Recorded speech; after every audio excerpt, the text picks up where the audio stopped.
What's going on, ladies and gentlemen, and welcome to another episode of Impulsive Thoughts. And we have a very special guest today, Mr. Oh, sorry. No, not you. Definitely not you. I'm not even going to introduce you, so... So you're today, special to me, Dan. Yes!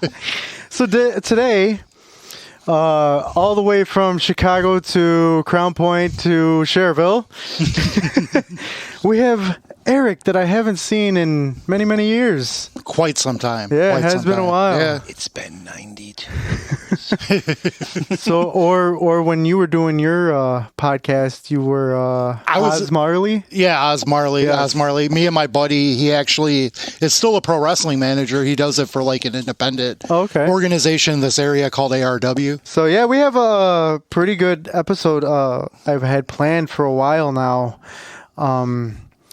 So we are actually going through the true crime happenings of the Chris Benoit story. I don't know how much you know, Dan. Do you touch on the conspiracy theories at all? Yeah, I do a little bit. Yes. So, and see, this is where I like separate from that. Nothing against. I don't think that there was a conspiracy. I don't either. I know that we'll get into it, but there are a lot of them out there that, I mean, some crazy ones, dude. Yes. And honestly, like, I don't think that I really don't think on this one that there isn't. Aliens. And I mean, when we get into like, you know, the later towards the end, I'll kind of tell you like how I feel about it, because I kind of feel it's more medical. Yes, and I 100% agree with you. Medical and psychiatric, and from like, I mean, well, I'll say this: in that time period, and like before he was big and a champion, that whole time period he went into wrestling, it was like very frowned upon to be a small guy. Yeah, and he was a small guy. I mean, he was built, but that was because of steroids, and a lot of those guys don't take and steroids. Now we're fortunate to be in a time where they're not like, it's not as prevalent, because a lot of those guys are more like, especially like in other feds, not necessarily WWE has smaller guys too, but other feds, like I watch AEW, I have the hat on, you know, I'm a fan of them, but also that's because like I do like the more like lucha libre, Japanese style, you know, strong style stuff, and the guys aren't pushed as like this era. They're not pushed as hard to be these like big like meaty dudes. Like there are still dudes like that, but I mean it's not. So I think that has a lot to do with it, because they were at a lot of pressure on their time. Oh, 100%. And the drugs they had to take to like keep up with that image is fucked up. You know what I'm saying? It really is. Yeah. I mean, fuck. I mean, and the loopholes that they actually went through, testing for steroids and being cleared to still wrestle was the ridiculous. The real policy, like for like stuff like this, actually happened after Eddie passed, and it wasn't so like Eddie didn't necessarily pass from something like that. Like he had problems with that, but he fixed himself, and he was like on his like recovery, and he was doing like well. Yeah. But after the Benoit incident, they got really strict about the like wellness policy, and like that's when they kind of went like not exactly PG, but that's when they started to go that way. Yeah, they started going that route. And they didn't do certain things anymore. So, and we'll get into that too. Like I have I'm that sure. down too. Well, that's what I'm saying. I don't want to go like, I don't want to jump the gun on you. Yeah, stop stepping on toes, new guy. Gee. Yeah, jeez, man. I'm sorry that you guys called me in on something I was like super passionate about. Like honestly, if you guys would have called me in on like a Alli episode like last week, I wouldn't have been like that. But maybe that one, because I watched that whole series, that Candy series. But I mean, I wasn't, you know what I'm saying? Like, this is something I grew up watching and stuff, so it's a little different, even though I just love true crime in general, so. Yeah, and I was the same. Like, I grew up watching wrestling. Like, you mentioned WrestleMania 13, and I think that's actually when I started watching. Really? Nice. Yeah. See, you are younger than us. Yeah. Because, like, I definitely, dude, I started in, like, the 80s. Like I said, my dad took me to, like, AWA, and then we lived in Florida for a while, so we went to like championship wrestling for Florida and seen like Dusty Rhodes and TWA, all that was that stuff. another one too? What? TWA, wasn't that another one? Yeah, that was one like back then too. Yeah, like in the 80s and stuff. But AWA was more in this area because it was like the Midwest. Yeah, and that was like Vern Gagne's, and I used to go to like a building that doesn't exist anymore, the amphitheater in Chicago. Yeah. That's gone. But that's the first time I've ever seen like Hulk Hogan, Andre the Giant. Yeah, that shit. That would have been awesome to watch. Do you mention Dean Malenko at all today? I do. Yes. I believe.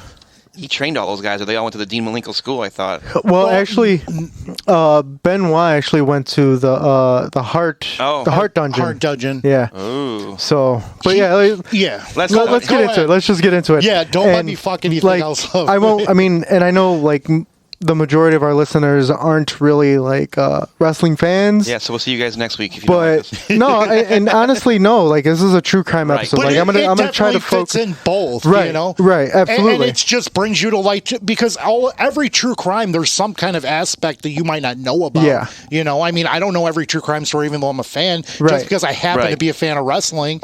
You know, I know this one well. You know. So. Yeah. Yeah. So. Disclaimer. Please, if you are suffering from mental illness and need help, reach out to someone. Do not suffer in silence. Yeah, for sure. Absolutely. So, and then I definitely want to give a shout out to my girlfriend, Alli Cat. No. So you can't. She's not here. Just because your girl isn't cool enough to record with us doesn't mean anything, Daniel. And before you start, honestly, I've never met Alli. We're friends on Facebook, just on a proxy now because, like, I'm a fan of the show and everything, and I don't know much about her but she seems cool. You know, I'm kind of a hippie. She's a hippie, so I think we can get along. So the only thing I know about her is she's your girlfriend. She likes cats, and that she from the show she knits custom fit cock socks. Yes, that's about all I know. And she likes cats. If I didn't say that. You just said that. Anyway. So Chris Benoit, and I thought I had his middle name written down. I think it was Christopher Michael Benoit. He was born May 21st, 1967 in Montreal, Quebec, Canada. And I'm going to go through like his early timeline pretty quickly just to get out of the wrestling talk.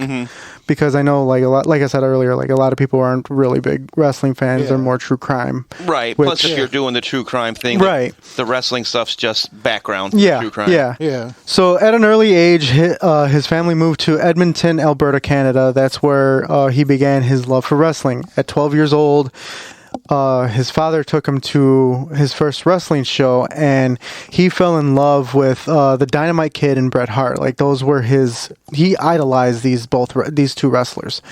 After the show, he decided that's exactly what he wanted to do through and through. Like he wanted to be a wrestler, no matter what. I mean, he eats, slept, and breathe wrestling. Like he didn't have any other jobs other than wrestling. Like he said, sleep the demons in his dreams. Yes. Eat, sleep, breathe. So in my dreams. By 13 years old, like the following year, like he started working out and he started lifting weights and everything like that. And then, moving forward, by 18, he moved to Calgary where he began formal wrestling, training with the Hart family in the Hart Dungeon, like I mentioned earlier. That's why we didn't become wrestlers. Because we didn't spend enough time working out. Exactly. Like 13 years old, I think I was still like I was watching wrestling eat Doritos. I also at 13 years old was probably 5'10", $115.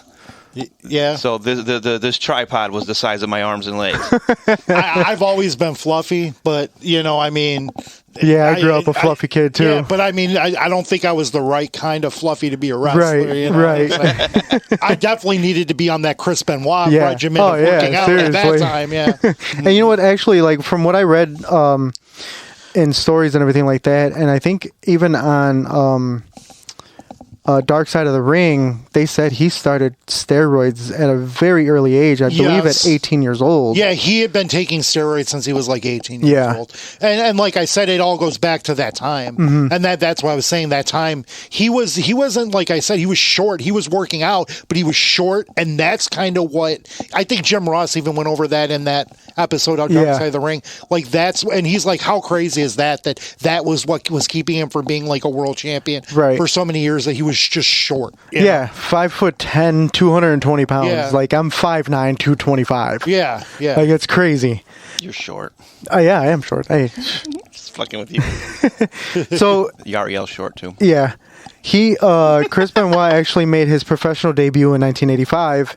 And then within that decade, like he was cutting his teeth, working in Japan, Canada, and the U.S.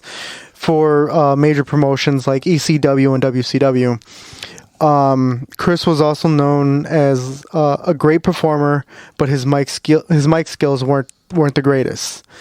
Like I said earlier, like he was 5'10", 220 pounds, so he was small compared to many of the other wrestlers. Like fucking Andre the Giant was over 7 feet. Yeah, 7'8", something like that. Hulk Hogan was 6'8".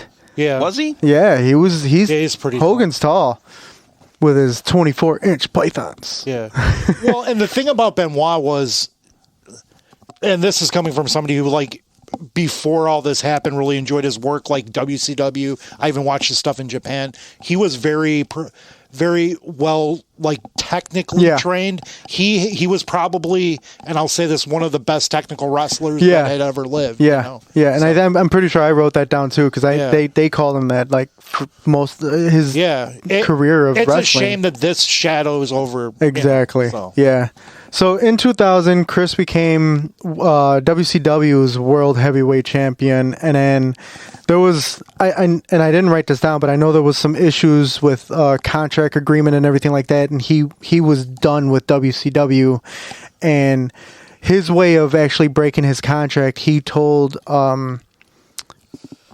I don't think it was Ted Turner who owned WCW, and then Bischoff. I don't remember who. Ted Turner owned WCW. Eric Bischoff ran WCW. Yeah. So I know he talked to somebody, and he said, if you're not going to let me out of my contract, I'm going to go out to the ring, call you out, punch the steps, and smash my fist, and then walk to the gorilla and smash my other fist.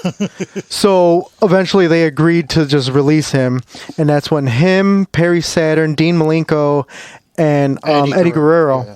God, how can I forget Eddie Guerrero? Like one of my favorite wrestlers. They actually left and went to WWF at the time. They're now WWE. They were known as the Radicals. So awesome stable, by the way. So then in 2004, Chris main evented WrestleMania 20.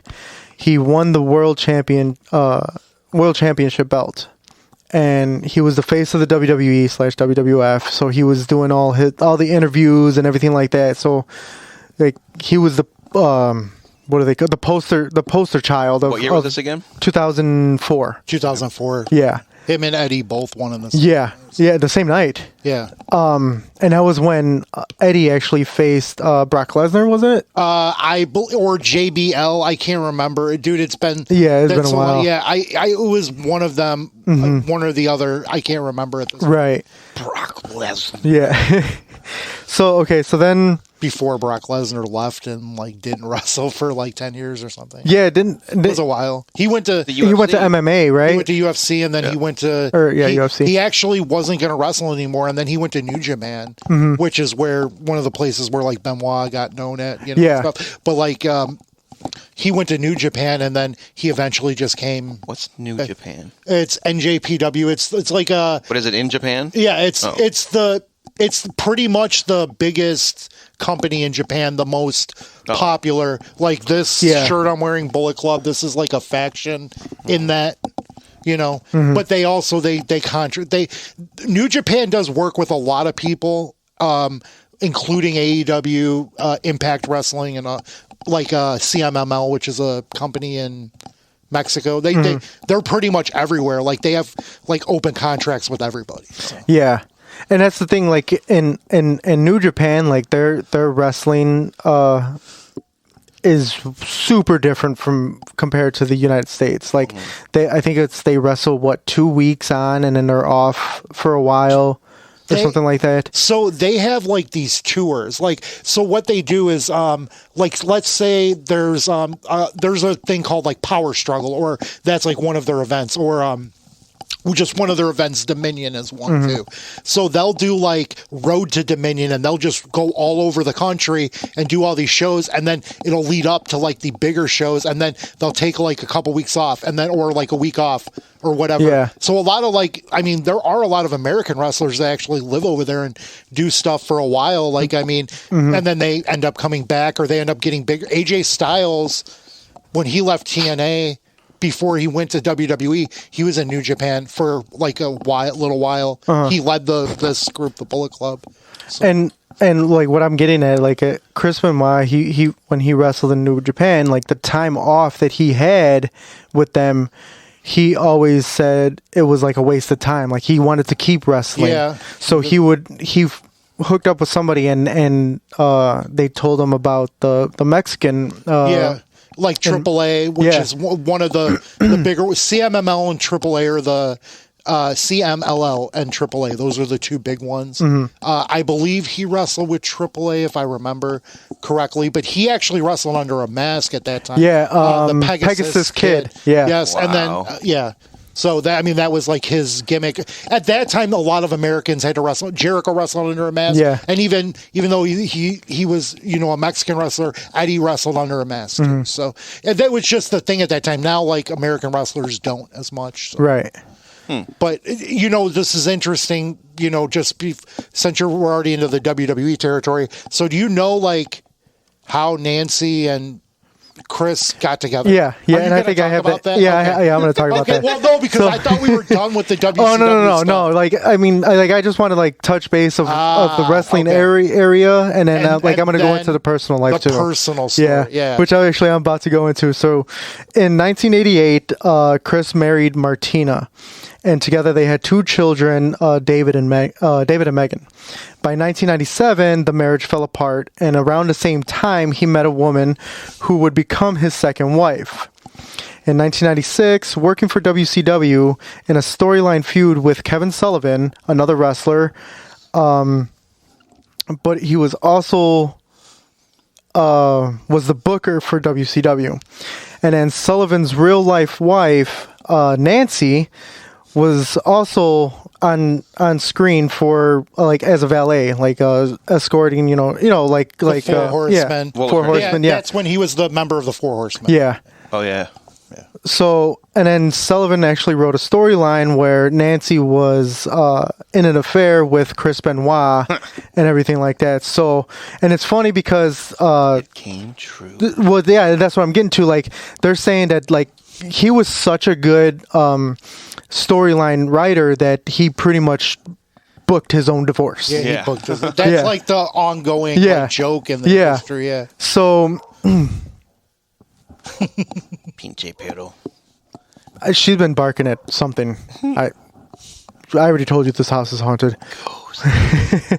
So, and then, so Kevin was like, he was the old school wrestling guy, like where he wanted to keep kayfabe, which he wanted to make everything seem 100% real. So he told Nancy, well, stay with Benoit at the hotel and, go out to dinner and everything like that together, make it public, That's how it was back in the day, though. Yeah. Like, in a lot of feds, like, even if you were friends, if you were a heel and somebody else was a face, even if you were friends, you couldn't fly together. You couldn't fly together. You couldn't travel. You couldn't eat dinner. You couldn't hang out together. And, like, because that was before, like, the internet and everybody knew, like, what was going on. But, Okay, so then I need to know.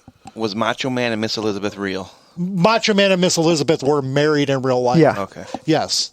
They were married and then divorced, and yeah, I don't think the second time around they actually were really married, but she actually Like when he proposed in the ring and that they had the actual wedding in the ring, was that the real wedding or just a? No, they were married before that, I believe. Okay. Before that when they broke up that first time. So. Okay, so we're getting. And then actually, like there was a huge issue with it was the trio. It was Macho Man, Hogan, and Miss Elizabeth. Yeah. Like there was a huge fight with that, and like it was actually like a little bit of a feud backstage too. So, but yeah, that's we're getting in the weeds. Dude, there's actually, and I'll just say this before you get, there's a lot of like true crime stories associated with wrestling. Oh yeah. Like and mysterious stuff. Like, no, really, like, I mean, there, and I'll just throw something else out there, like Bruiser Brody. I don't know if you've ever heard of him. I've heard of him, yeah. That's a real crazy true crime story where he actually got stabbed in Puerto Rico in the shower in the back room of a venue, went like because of an altercation. And like that, you can watch like that Dark Side of the Ring that I recommended. There's an episode on that, but there's a lot of like, I mean, there's a lot of crazy stuff. Dude. Oh yeah. Like, I mean, yeah, like the newest episode I started watching was the airplane from air ride from hell. Yeah, that actually a lot of That people. was ridiculous. Yeah, a lot of people turn on Ric Flair because of that. Oh, yeah. On the internet. Oh, and they yeah. actually didn't have that show Dark Side of the Ring on for one whole season because of the backlash from that episode. They did this thing called like Tales from the Territory that was produced by The Rock actually. Oh wow. And it was more of like just about the territories and stuff. And then now Dark Side of the Ring was back on, like they had like another season just recently. So. Yeah. Damn. So okay, so in 1997, you know, all the time, obviously, all of the time that they're spending together, like they're naturally going to like develop feelings for each other, especially doing what they're doing. So in 97, Nancy actually filed for divorce. There was a little bit of an altercation, I guess. What's his name? Sullivan. He I guess he put his hands on her or something like that, and then like the following night or something, Chris and Kevin actually had a fight, and it ended up turning into a real fight, and Benoit. It was alleged that Benoit actually punched Kevin in real life, like in the ring, and busted his eardrum. Oh. Yeah, that did actually happen. I don't remember if this was the episode. I don't remember if that was on pay-per-view or I was actually at a Monday Night Nitro back then, and I think it was 97, and they had their famous Falls Count Anywhere match, and they were fighting into the bathroom and stuff, and that's when one of those things happened where like after, and like, dude, it was like crazy. Like they were in like, it was at the United Center, and they were like right after it got built, and they were like in the bathroom like feuding, like hitting each other with toilet seats and stuff. Jesus. And like they were stiff like shots. You could tell they had animosity, you know? I mean, you could tell. Like even my buddy that was there with me, he's like, man, I was like, yeah, I think that these two don't like each other. Like it's a little more than right. You know? Yeah, it's a little bit more than just what's on. And at that time, you didn't know about any of this because I mean, the internet existed, but there wasn't this like now. Something happens if somebody looks at somebody the wrong way in the locker room. It's on the internet all within over minutes. Facebook and everything. So. Yep. So so in 2000. Like after, so Chris and Nancy actually started a full blown relationship in 97, and then three years later in 2000 they actually have a child together, Daniel. Shortly after they were married, so they ended up getting married, and they had Daniel. Damn, Daniel. And they lived. There was another place they actually lived in Georgia. I can't remember what it was, but they did live in Fayetteville, Georgia, until obviously the infamous weekend of June 22nd, 2007. So they got married what year? And I think it was 2000. 2000, yeah. Okay. Yeah, I think it was around there, yeah. Yeah, matter of fact, I think, was it the divorce or was it the marriage that it wasn't an exact date? Because I know that goes into the conspiracy theory of the Kevin Sullivan. I don't remember, but I know that I'm fairly certain that they did get married around 2000. That's what, like, from what I remember hearing. Like, I think that's more of the so it was more of the divorce. The divorce, because it Yeah, was because it was a 10-year. Well, it was. They had a long relationship. She was with him all like through the mid '80s, up into like '97, because she came with them from like Florida, or Championship Wrestling for Florida. Yeah, and you know what's funny is like when she was with Kevin, she was, I guess, he was what his gimmick was, like the devil worshipping. Like a dark like priest or prince, and she was like I'll let you. Yeah, she was. They called her name was the Fallen Angel, and then like later on, like her name was just Woman. So, and she was completely different when she came to WCW. She was like elegant and stuff, and it was, but they said that was more like her. But it was crazy, because I'm sure you probably seen in that episode that like they were so like over from that gimmick where she was the fallen angel that like people were coming up to her at the gas station and actually trying to pray for her and everything. And they were like, "We'll save you from him," like, because she played like somebody who kept getting like, was basically being like brainwashed into like following Sullivan. And like that's 80s for you, right? I was just saying, like, and the South, dude. And I'll tell you, the South is crazy about even still. Like the South, there's people that are just so passionate. I mean, I'm passionate about it, but at that time, like, it's Southern wrestling. Like, if something happened to like a extreme babyface, like sometimes the heels would get attacked on the way back to like it's crazy. Yeah. So on Saturday, June 23rd, 2007, Chris was scheduled to appear at a house show, and a house show is just a non-televised Hammond Civic Center. Yeah, pretty much. And that was in Beaumont, Texas. 3:30 p.m. that Saturday, Chris called Chavo Guerrero, who was Eddie Guerrero's nephew, and left a voicemail stating that he overslept and missed his flight and would be late. Chavo called Chris back and said that he sounded, Chavo said that Chris sounded, groggy and tired and something like that. Just really not himself. So after they hung up the phone, like, Chavo was still kind of like odd about it and everything like that. So Chavo called him back about, 12 minutes later. And because he was still concerned about Chris, because they actually got really close after Eddie Guerrero passed away in 2005. Benoit didn't answer, so Chavo left a voicemail telling him to call him back. At 3:44 p.m., Benoit called back and he said he didn't answer because he was online with Delta Airlines trying to change his flight. Benoit told Chavo that he was having a stressful day because Nancy and Daniel were sick and from food poisoning and throwing up blood. And Chavo said to Chris, "Okay, man, well, if you need to talk, I'm here. Just talk to me." He's like, "I'm here for you." Benoit ended the call with saying, "I love you, Chavo." And they said, like, Chavo was actually interviewed, and Chavo said, like, we did tell each other, like, we loved each other and everything like that, but just the way he had said it, like, he was like, "Chavo, I love you." Like, it was almost like a final thing to say or something like that. So, Chavo said that they would always say, I love you and everything like that, but, okay, I said that.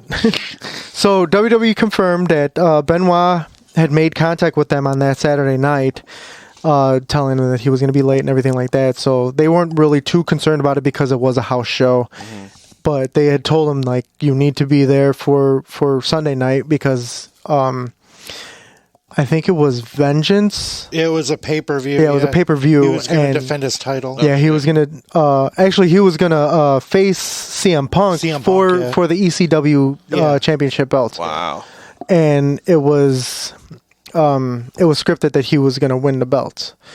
And I'll talk about that later. Like, he thought that winning the belt, since after he had already won the WWE championship, World Heavyweight Championship, he thought that winning the ECW championship belt, he thought it was more of like a downgrade because it was the third company that Vince McMahon bought. Yeah. Still a championship. Right. No, but and I'll say this from people who like are wrestling fans, they know that like the WWE ECW version was not good. Oh god. They started off really good where they had all the originals come in, and then within like maybe 2 months it was just SmackDown light. You know what I'm saying? Yeah. So for sure. So WWE actually rebooked his flight for the following Sunday morning. Sunday, June 24th, Benoit was booked for a major pay-per-view to face CM Punk for the big title the ECW Championship. And like I said, the plans were for him to actually win the belt. So since he was, going ahead, but like I said, like when since he was already WWE champ, he thought of it as like a demotion, sort of. So here's my question: was he still wrestling in the main card, WWE also, and then also the ECW card? Yeah. Okay. So that now I understand. I thought he was just wrestling ECW only, but yeah, I guess if he was wrestling WWE and then also ECW, yeah, fuck you and your ECW belt. Get me back in the WWE shit. You right. know? Well, and they also at that time, because it was like 3 brands, they had them all on the same pay-per-view at times. Yeah. Like at one time, I know like when they first did the brand split before they brought back ECW, because that was way later, well, like a few years later, they were having like only one brand per pay-per-view. Right. And I think like by that time they were like having all the brands on like one pay-per-view instead of like just a Raw pay-per-view or just a SmackDown pay-per-view. Right. Whatever they were doing. Yeah. So, and like going more into like his paranoia of like the demotion and everything like that, like he really started getting paranoid like prior to this. He thought he was going to lose his job, getting moved to the third brand, ECW. He stopped driving like the same car more than once, like during the week and everything like that. Like he was going back and forth to the gym, and he actually mapped out 30 different ways to go to the gym. What was he paranoid? They're going to pull him over and well, fire him in his car? he was paranoid. Like when after he had won the WWE Championship, like he was plastered everywhere. Like he was the face of WWE. Right. So like he was more worried like about enraged fans and stuff like that. Like he was even worried about like his son being kidnapped and everything like that. Yeah, there was a lot of paranoia this time by him, and that has a lot to do with like the stuff that has happened, and like I was saying like earlier, why I believe certain things. But there multiple years of steroid use, drug use, things like that, and things like that. That's enough to make you paranoid, and enough headshots. Yeah. So in the early AM, in the early morning hours of June 24th, 5 text messages, all the same, were sent to Chavo and WWE referee Scott Armstrong between 3:51 and like 3:58, and 2 phones were being used. One was Chris Benoit's, and one was Nancy's. And 4 of the text messages to both guys said the exact same thing, and it said, "My physical address is 130 Green Meadow Lane, Fayetteville, Georgia." And then the 5th text messages sent to both guys said, "The dogs are in the enclosed pool area. Garage side door is open." Very weird. Right. Chavo was woken up by the text message, but he like quickly like went back to sleep, thinking he was like, all right, well, that's probably like he's just texting me like a time that I have to pick him up from the airport or something like that. And obviously it wasn't. Did Chavo live by him in Georgia? No, I believe.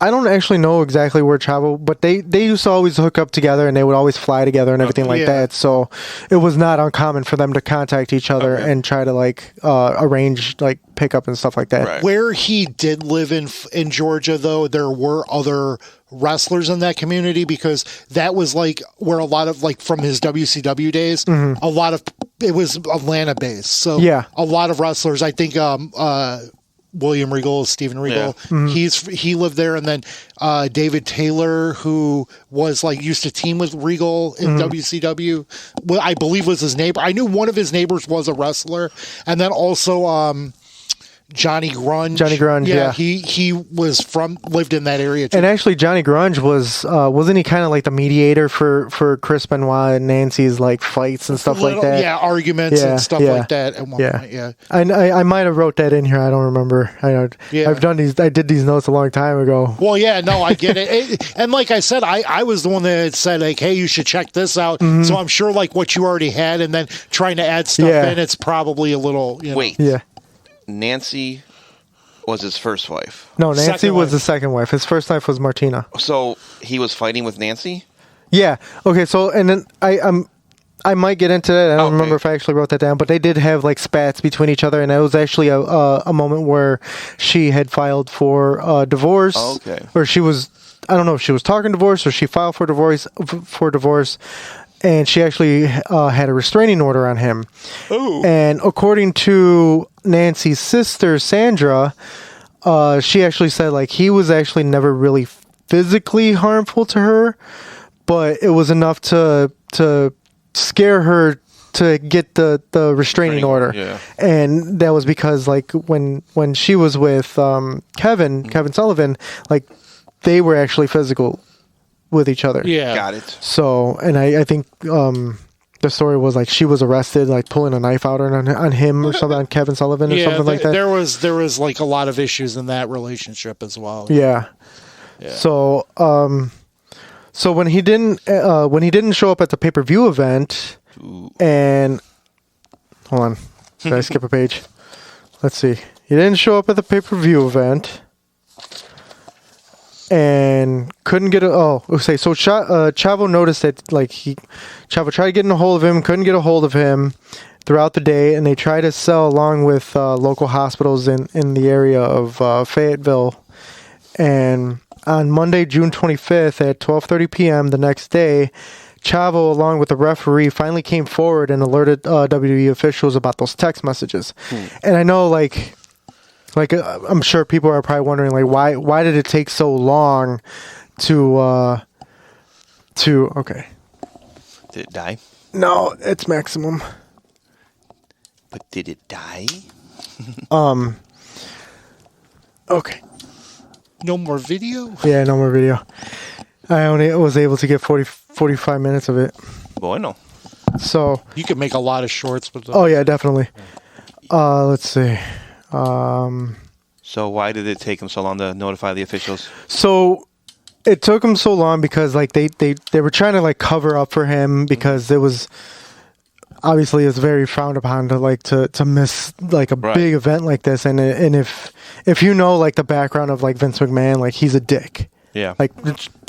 Point blank period, he is a fucking dick. So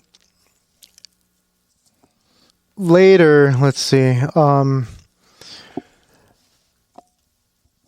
Chavo didn't want to say anything right away until he was actually legitimately concerned anyway, because he didn't want to get Benoit in trouble. Okay.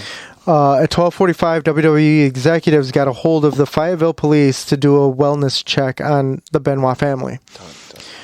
At around 4 p.m., the Fayetteville County Sheriff Department contacted WWE officials and let them know that they entered the Benoit home and found 3 dead bodies: an adult female, adult male, and a male child.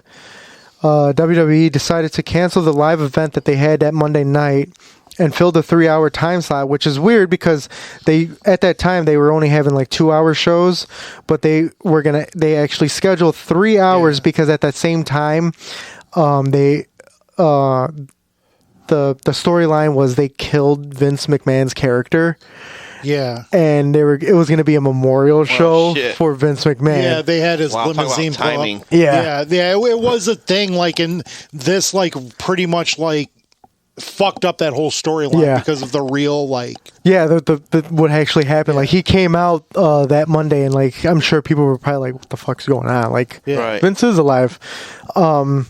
So and that was for a Monday Night Raw. Yeah. Sorry. Yeah, no. I'm not. So they filled the 3-hour time slot with a memorial show to Chris Benoit, showing highlights of matches and his life. And before they knew he had did it. Yeah, before they knew anything, like they were like, okay, well, the wrestler passed away along with his wife and kid. Yeah.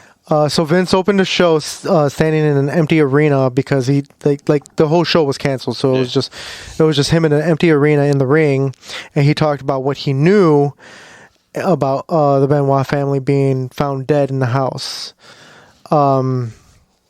So the show was it started at 8 and it ended at 11 p.m. Eastern time. Details were starting to develop, hinting to a double murder-suicide. WWE actually started pulling Chris Benoit's name, matches, and any videos from the website and any of the WWE pages online. That's stupid. So they were just trying to completely erase everything about him. That's stupid. I will say, though, you can still watch his matches on their network. They just don't mention him. Yeah, they don't. So what they'll say is okay, for that match he had where he won the title, it'll just say Triple H defends his title in a epic WrestleMania main event, but they'll never mention him. But they don't just cut every match because he was in a big chunk of not only that WCW and WWF at that time. Yeah. So you can still see the matches.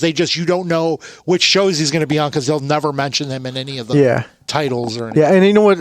And actually, you're starting to see his name just a little bit here and there now, but it's still not as on the network or anything like that. Yeah. Well, they're never going to mention him on that show. No,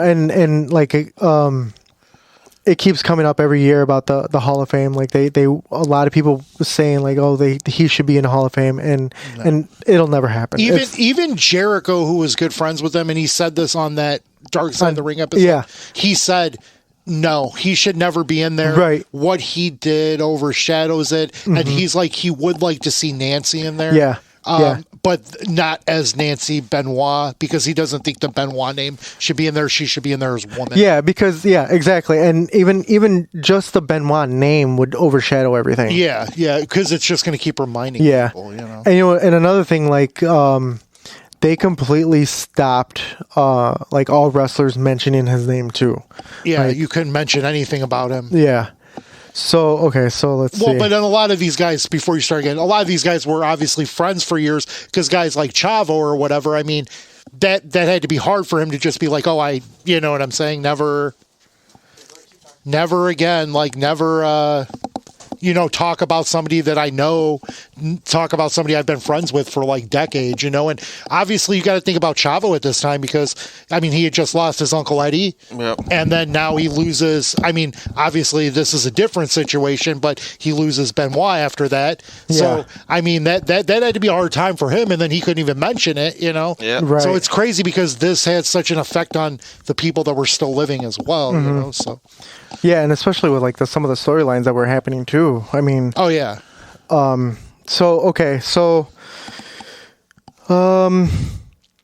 the crime scene. So we'll start with Nancy. They found Nancy's body. She was 43 years old.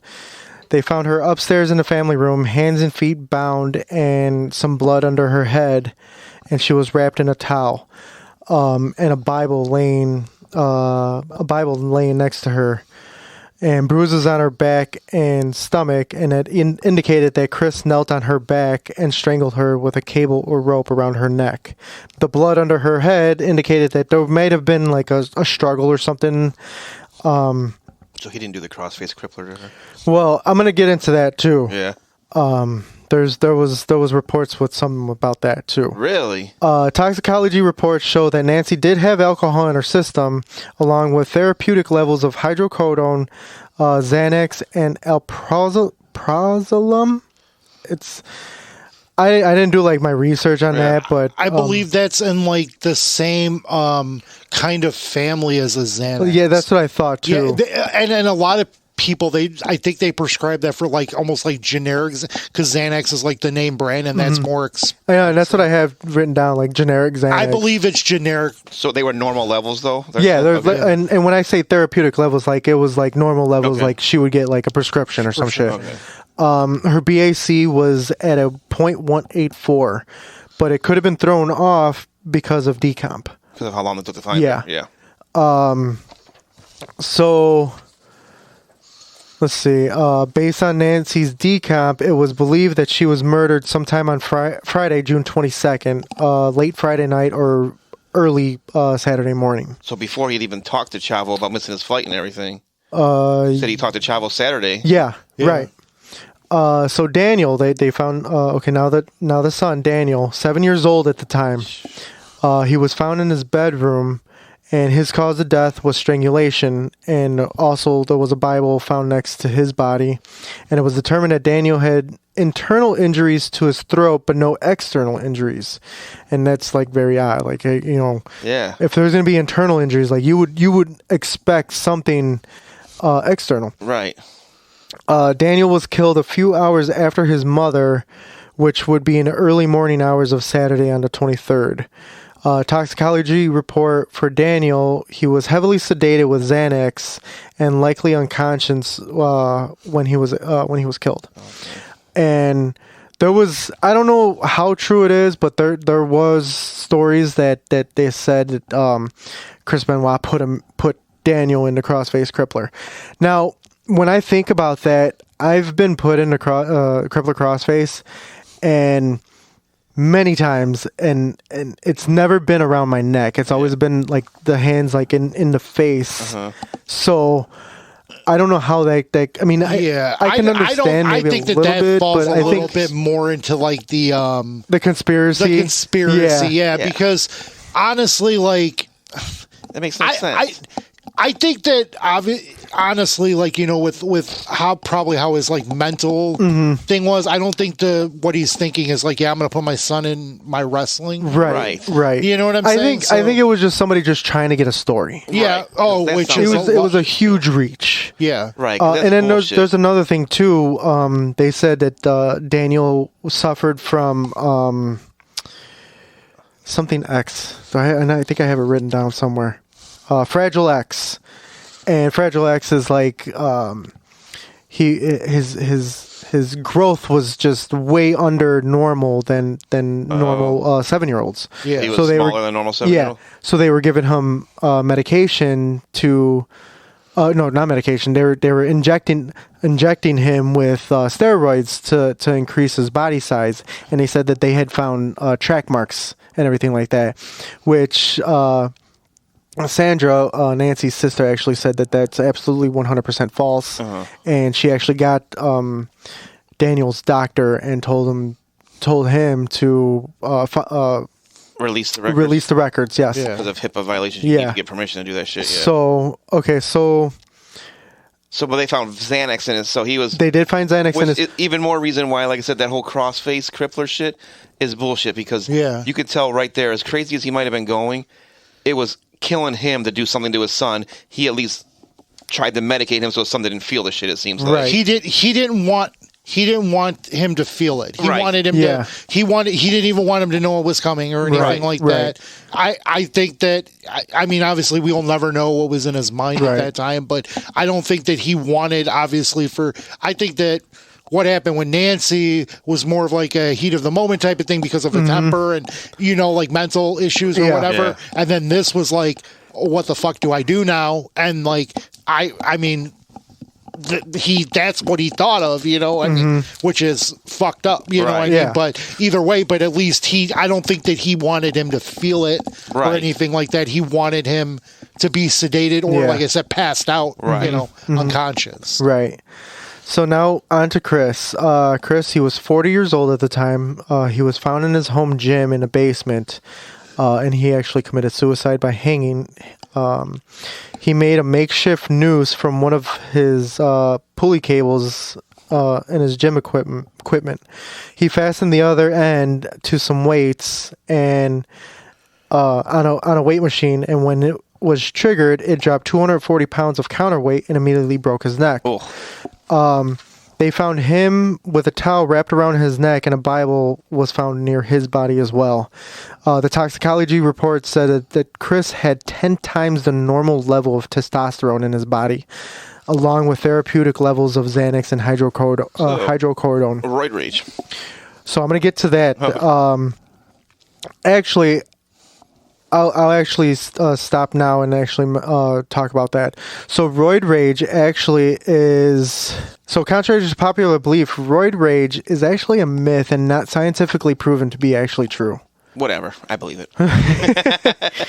So that's the toxicology report. No alcohol was found in his body. Okay. It was determined that he had killed himself on Sunday the 24th, most likely after he sent those texts to Chavo and the referee. Oh. When authorities searched his computer, they found records of Chris actually searching the quickest and easiest way to break your neck.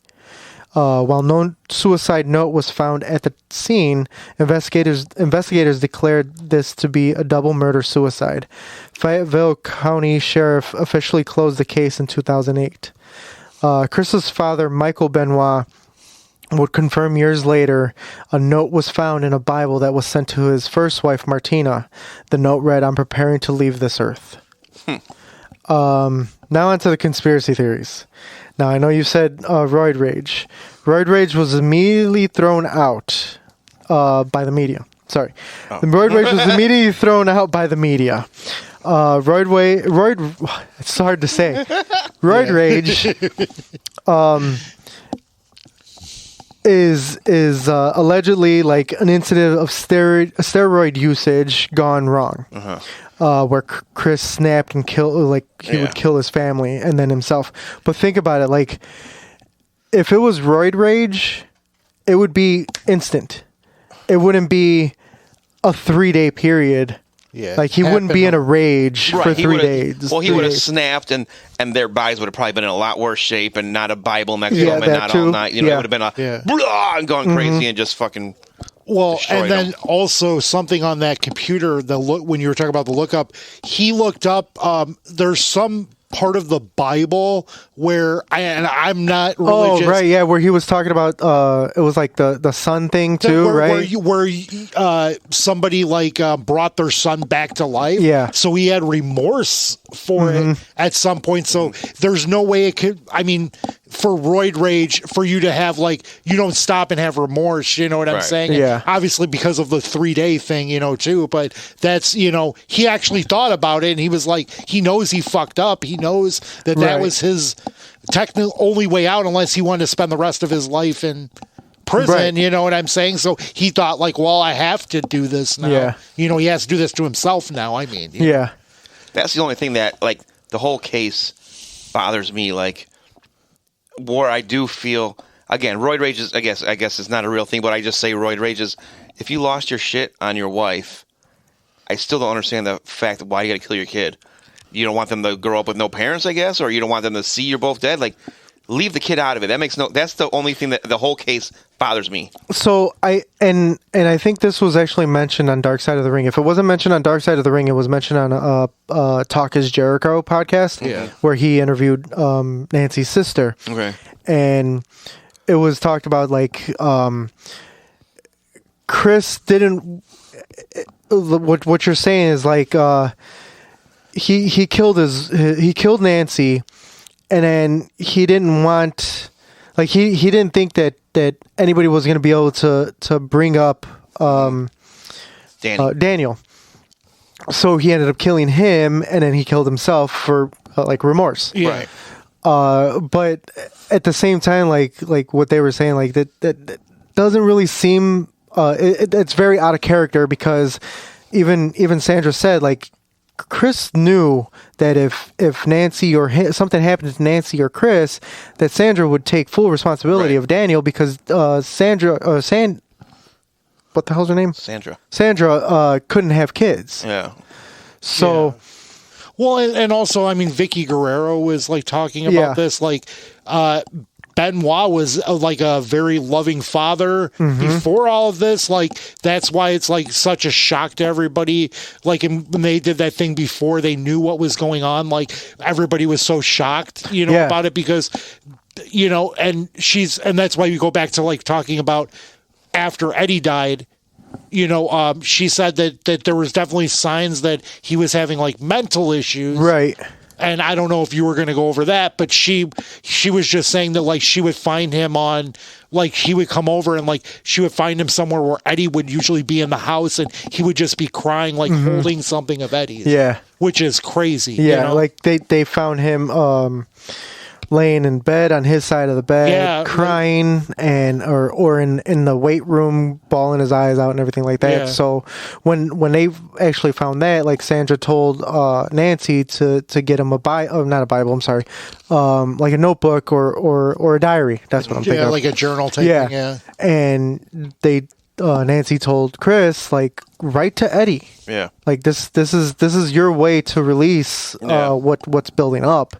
And he did, and I might be able to actually find some of those entries, but he did for a while, and then I think 3 or 6 months before all this happened, he just stopped completely. Yeah, and something he wrote, like you were talking about him writing that he felt like he was going to leave this earth soon. Mm-hmm. One of them, I think his father was talking about in one of those entries.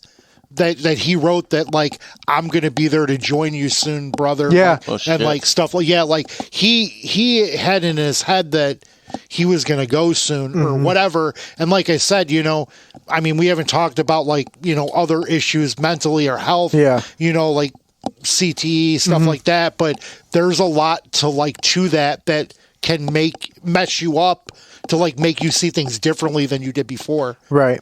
And then like one of his idols, and I'll bring this up before we talk about all that. One of his idols was the Dynamite Kid. Yeah. Who used the diving headbutt. Chris Benoit used the diving headbutt. Yeah. Yep. And there was a lot of speculation that using that move causes damage to your head because Harley Race actually used that, and he said that he stopped using it because it was causing him like problems. So. Yeah.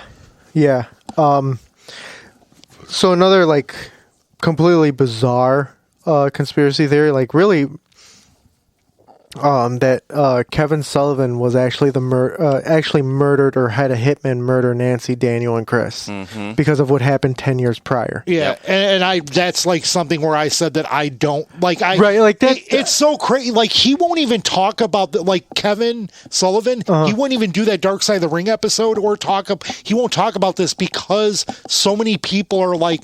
They don't want to believe that like Chris Benoit would do this. So many people, and I'm not talking about people in the business, I'm talking about fans on the internet, the IWC, that's just fucking crazy. Like, and they're still crazy to this day, that they just like, oh, well, he had to have something to do. And like, he doesn't even want to talk about it because of that. You know what I'm saying? It's so fucked up. He's trying to hide it. That's why. Yeah, I don't know. Man. Yeah, Danny with the conspiracies, of course. But I really don't think that No, I don't either. And actually, I think on Talk Is Jericho, that interview with Sandra was some years back now, but because that episode was a few years ago. So, yeah. She even said like that he finally came out and was sent to actually like put out a nice message to Nancy's family and everything like that. So yeah, I mean, it's understandable, but you got to think though too. I understand why he wouldn't, even besides all the backlash from people acting crazy about him. Like imagine you talked about booking your divorce and then this ended up happening, and he was like very much in love with her. Yeah, I mean, even though they had their spats and fights, like Kevin Sullivan, like loved Nancy. Like he was in love with her. Like, I mean, she was married before she met him. They found her at like in a wrestling crowd, the promoter of the company he worked for before she joined him, and like he was immediately like enamored with her, like he was in love with her. So imagine booking, like you said, your own divorce, and then like this happening, and then like that has to play some kind of mental. Right. He probably like blames himself too at some point for some of this. You know what I mean? Because he's like, well, if I would have never did this, they might have never. It might have never happened, right? Yeah. So, I mean, which is fucked up, you know, because, it's all a fucked up situation. Right. Already. Oh, yeah. Well, yeah, 100%. So now let's get into like what I believe is the real reason why it happened. And, you kind of touched on it earlier, CTE. Yeah. Which is, and I'm going to try my best, but chronic traumatic encephalopathy. And it's a brain condition. That hook don't finally you got it. So, yeah, I know, right? It's a brain condition to be linked to repeated blows to the head or multiple head injuries. I'm sorry, I didn't mean to step on your toes and mention you're good. that early, dude.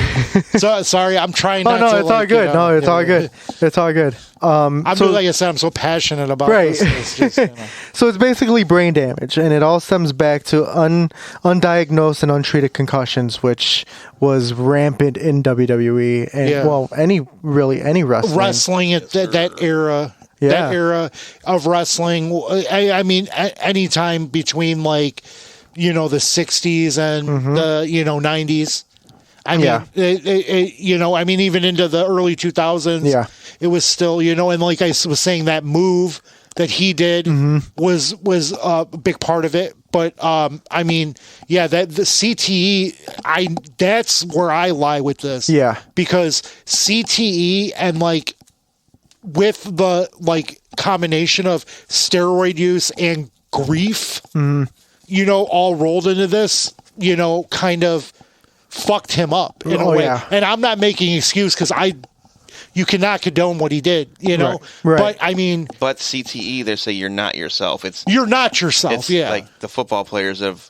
Yeah, and I might have written that down, but it's more football players that actually have CTE, and they're saying Aaron Hernandez had it. Right. Yeah. Well, the reason that they even talked about him having CTE was because a former wrestler found out he had CTE. The guy. Oh yeah, what was his name? I wrote down. Well, I don't remember his wrestling name, but his real name is Chris Nowinski. Yeah. He's a doctor now, like a neuroscience, and he actually contacted Benoit's father and asked them if they could get the brain. Yes, get the brain. And I mean, I don't know if you have any of this written down. Do you? I don't want to. Probably not. Okay, so stepping on toes, Eric. I'm trying not to, bro. It's your last time here, bro. I know. Step away. I know, right? So they said that I mean, he had such a degenerative issues with his brain that it would affect his emotion. Yeah. That it would affect the parts of his brain that carries grief or emotion or whatever. Have you ever seen pictures of a regular brain next to a brain with CTE? Oh my god! See, and I'm gonna get that picture too because they actually have a picture of a normal brain and then a picture of Chris Benoit's his brain. brain too. Yes. Wow. Okay. Yeah. Well, and they said that they're saying that he had the brain of an 85-year-old with the dementia and stuff like that. Yep. I mean it is a lot of it with the chair shots, and like I said, and that's why I was saying earlier, the stress of what they put them through at that time. Yeah. And the way they like you're talking about Vince McMahon, and that's another thing. These promoters back then were different than they are now. Yeah. Where you were hurt, he didn't care. And I think Chris Jericho talked about this. Oh, you're hurt, you're still wrestling. These guys were forced to wrestle when they were injured. If they get concussions now, these dudes are out for weeks. Yeah. Oh yeah. And now, but back then you would get concussion one night and you'd be in the ring the next night. You know? Yeah. It was wild. Yeah. Wild. And then not only that, the WWE wrestlers, they have to find their own insurance. The WWE does not provide them insurance. No, they're all independent contractors. Yeah. And they should unionize. They should get a union. They were. There's been a lot of talk about that over the last few years because with newer companies coming up, I was talking about AEW and stuff. Some of these guys, they're getting backstage roles so they can be put on insurance and stuff like that. Even some of the refs and stuff like that. So I mean, it is a talk, and that is something that is starting to go that way. But they're all technically considered independent contract, yeah. Because they have to, now some take care of them more than others, obviously. Right. it's different now. WWE, Vince McMahon doesn't own WWE. Right. So, I think everything's going to change there. But I think that over the last, 10, 15 years, it's been a little different. They don't put that stress, obviously, because they don't have headshots. And you know what I'm saying? And, they do kind of work more around injuries. Yeah. And if you do get hurt in the ring, say you, break your leg in half, they do pay for you if you get hurt in the ring. Now, if you fall down outside when you're, that's different. You got to take care of yourself. But yeah, usually if you get hurt in the ring, they will take care of you. Okay. So, all right, basically brain damage. Now, sports are now trying to prevent this, the illegal hits from the head to the head. Oh yeah, in WWE, it changed or concussion policies too. It completely changed and everything like that. Chris's, and we were talking about earlier, Chris's finishing move was the diving headbutt, or at least one of his and he was also known for taking unprotected headshots. Yes, yeah. With a chair at that. Yeah. Jesus. And I mean. I think it was Dark Side of the Ring where I seen one of the fucking headshots that he took with a chair. Dude, yeah. I'm like, oh my God. I remember it when I was a kid watching it, but rewatching it now, it's like, whoa. The ones you see from back then where they took those shots that the chair would be dented in by their head. Yeah. And dude, that's crazy. I mean, I'm sure you remember from that time and even before, I don't know if you ever watched ECW. No, I never watched it back ECW then. ECW was nuts. Dude, some of the like Balls Mahoney, who's another, he took the craziest chair shots and gave them. And there was a guy, Masato Tanaka, he would do the same thing. Just some of these guys with their chair shots and after they got hit, there would be such an indention in the chair, and Benoit would take shots that. And he would also take a lot of his chair shots were to the back of the head, and they say that that's one of the worst places to take a chair shot. Yeah.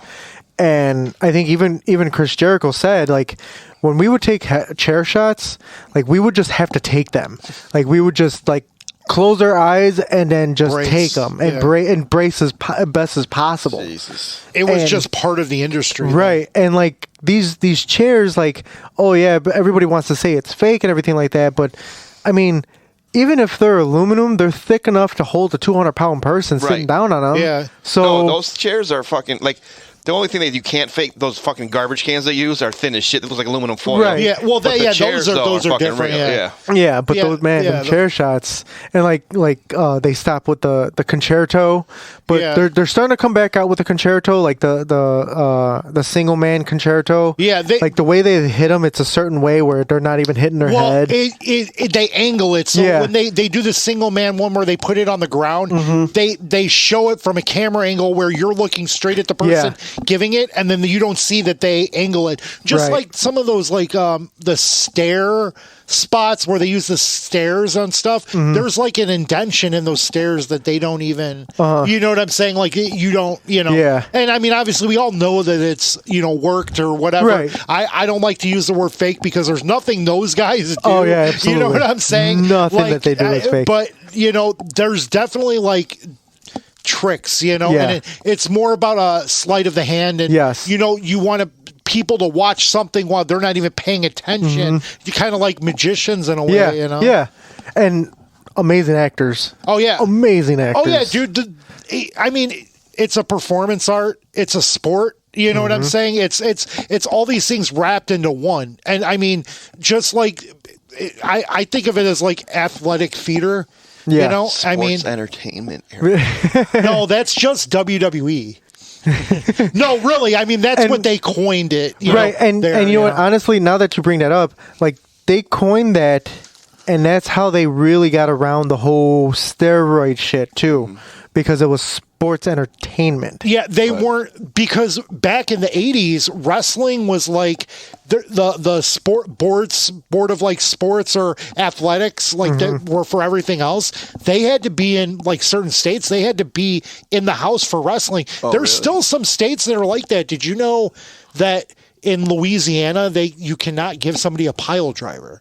Really? Yeah, and they only let WWE do it when like they were at WrestleMania maybe like 4 or 5 years ago. Only the Undertaker could do it, and it was because they trusted him the most because he had done it for years. But they like a regular pile driver, nobody could do it. Like even in WWE, it's banned like a regular pile driver, and that's because of Owen Hart and Stone Cold Steve Austin when he broke Steve Austin's neck. And he did the way he did that pile driver was actually wrong because when you do like a sit down pile driver, the person's supposed to be facing out and he was facing in. So when you can't tuck your head because you have nowhere to go. Right. So that was like almost like a botch in a way. Yeah. I mean, it just the way it got done. But I mean, that happens, in the ring. Yeah. I mean, things like that just happen. I mean, so many accidents. Look at Draws that had passed away. Yeah. He just recently passed away. Yeah, but he was paralyzed for years off of a basic move that D'Lo Brown always did. Like, I mean, you just get hit the wrong way.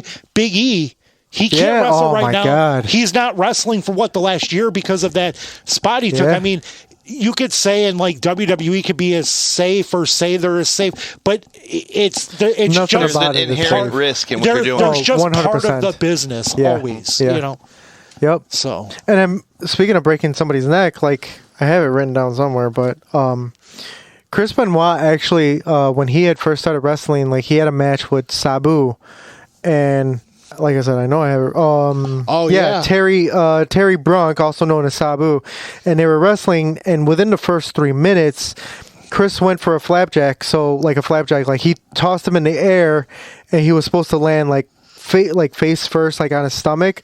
But Sabu turned a certain way, and he landed on his head at like a 60-degree angle, and. I'm gonna figure out a way to download that video and put it on Instagram. But it used to be like on ECW's like opening credits. Yeah. Like it was a crazy bump.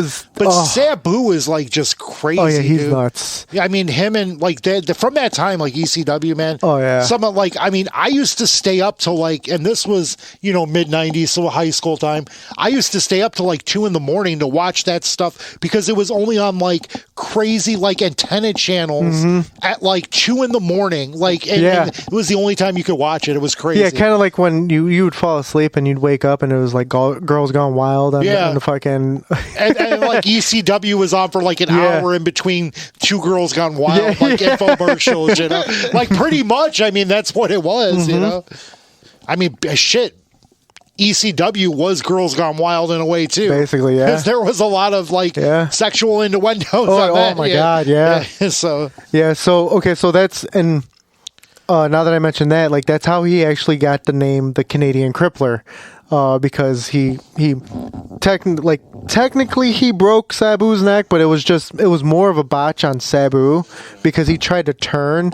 And the way he landed on his head and at a 60-degree angle, and you, even in the video, like I'll find a video, you can hear the neck snapping. And like he rolls out of the ring, and you can like hear him in pain, and obviously like Chris Benoit, he's not trying to break character, so he's like come on, like he's like making motions in the ring and everything like that, but actually he was so like heartbroken about it, thinking that he ended somebody's career, that they found him in a janitor room crying because he thought he ended Sabu's career. Yeah. And then another match, Chris Benoit and Chris Jericho were wrestling, and Chris Benoit did like a spin kick, and he completely missed Jericho, but Jericho sold the move anyway. And Jericho said that like he was looking for Benoit after the match, and when he found him, he's seen him in the boiler room doing fucking hack squats, and he asked Chris like, what are you doing? And he was like, I don't know why fucking why I did the move on you, and you sold it, like I fucked it up. Yeah, I fucked it up and everything like that. He's like, so he exactly, like he wanted to punish himself for it, and so he said he was like, I'm gonna do 500 hack squats, and bro, like if I do 5 squats, I'm done. Yeah, what's a hack squat? You know what? I never looked that up, but I know it's It's like one of those like deep, like like super deep. Oh. Yeah. And then like I didn't write it down, and I'm actually surprised that I didn't write it down. But I mean, you got like 22 pages over there. I actually do have a lot of pages. I might have actually wrote it in my phone, but leading up to all of this,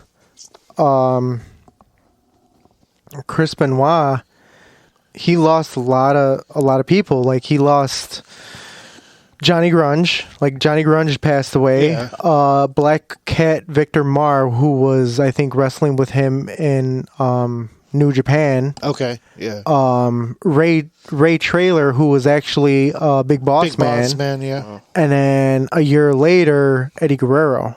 So he lost it was like one right after another. And I remember Chris Jericho actually saying that Chris Benoit called Chris, and he was crying, saying like, I can't do this anymore. I can't lose any more of my friends. Yeah. Yeah.